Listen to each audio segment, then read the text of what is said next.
Hello.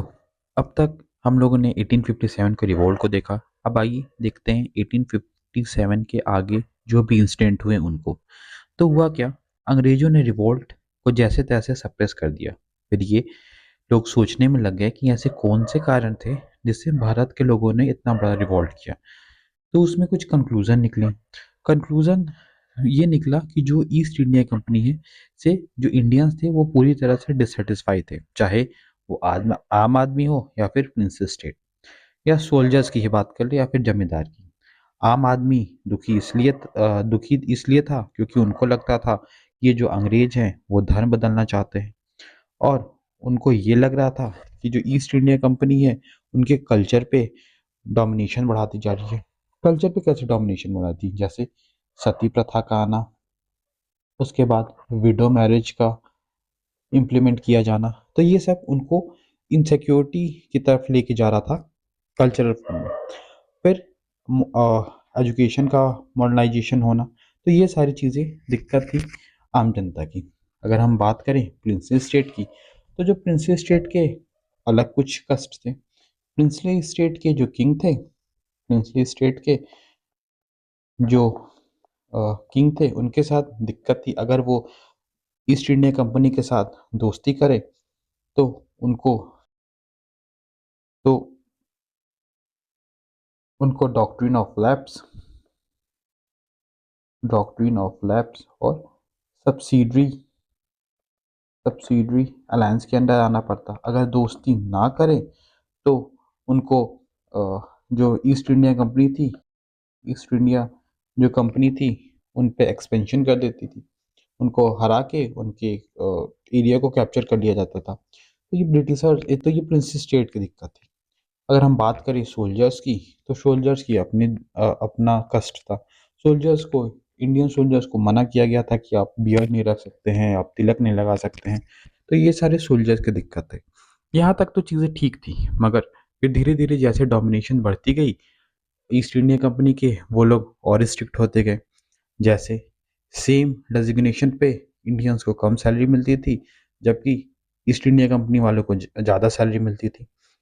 और धीरे धीरे और जैसे जैसे टाइम बीता, तो फिर मिलिट्री कैंपेन के लिए इंडियंस को बाहर भेजे जाने लगा। तो जो हिंदू थे, हिंदुओं में पहले ऐसे मान्यता थी कि अगर आप समुद्र को क्रॉस नहीं कर सकते, समुद्र को अगर आप क्रॉस करेंगे तो आपका धन भ्रष्ट हो जाएगा। यहाँ तक धीरे धीरे चीज़ें बढ़ती जा रही थी। फिर उसके बाद अ, इन्होंने एक राइफल को इंट्रोड्यूस किया, जो कार्टेज सिस्टम, जो न्यू कार्टेज आई उसको लेकर फिर रिवॉल्ट। तो मेन तो वहीं से स्टार्ट हुआ, लेकिन इसके पहले ये सारी चीज़ चल रही थी। तो धीरे धीरे चीज़ें क्लियर हो रही थी। 1857 की एक चीज़ और देखने को मिली कि जो ब्रिटिश गवर्नमेंट ने ये ऑब्जर्व किया कि जो ईस्ट इंडिया कंपनी है वो इंडिया की एडमिनिस्ट्रेशन को संभाल नहीं पा रही है अच्छी तरीके से। फिर ब्रिटिश पार्लियामेंट में 2 अप्रैल 1858 को एक एक्ट पास किया गया। उस एक एक्ट पास किया गया। उस एक्ट को हम लोग जानते हैं, an act of better government of India. आइए इसको अ, अच्छे से समझते हैं। ये मेरे हैंड रिटन नोट्स हैं, आप चाहे तो इसको यूज़ कर सकते हैं स्क्रीनशॉट लेके। तो हम लोगों ने अभी तक देखा कि 2 अप्रैल को 1858 को एक एक्ट पास होता है। उस एक्ट को बोलते हैं an act of better government of India.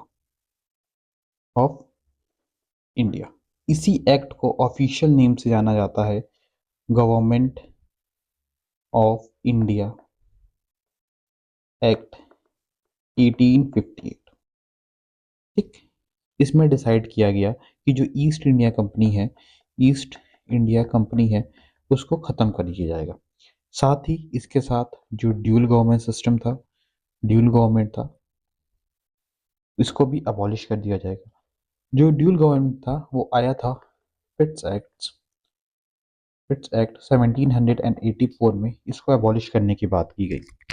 ठीक, हटा के अब जो एक नई पोस्ट लाई गई सेक्रेटरी ऑफ स्टेट की, इन लोगों की जगह एक लाई गई पोस्ट जिसको हम लोगों ने बोला secretary of state. Secretary of state, जो पहले सेक्रेटरी ऑफ स्टेट बने, उनको उनका नाम था Lord Stanley. Secretary of state के पास टोटल 15 मेंबर्स हुआ करते थे। टोटल 3 मेंबर्स हुआ करते थे जो उनको एड करती थी एडमिनिस्ट्रेशन करने में। लेकिन इस सेक्रेटरी ऑफ स्टेट के साथ भी एक दिक्कत थी। दिक्कत ये थी, यहाँ पे समझते हैं। सेक्रेटरी ऑफ स्टेट के साथ एक दिक्कत थी कि ये कंट्रोल करते थे डायरेक्ट ब्रिटेन से।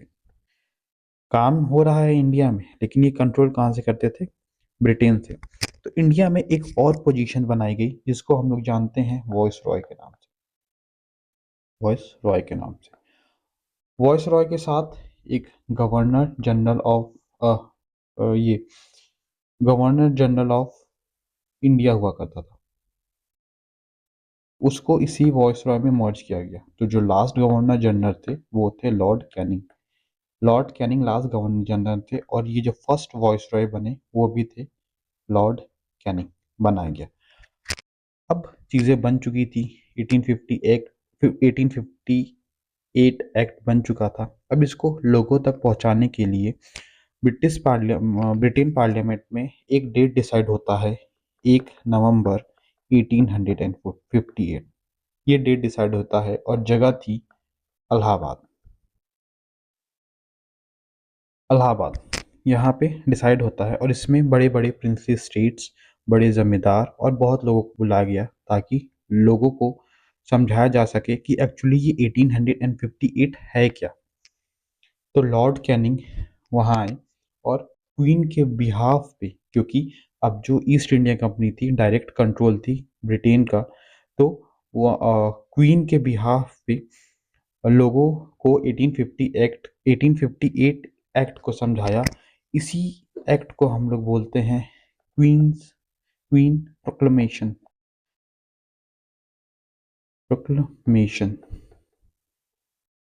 इसमें कैनिंग ने बताया कि जो डॉक्ट्रिन ऑफ लैप्स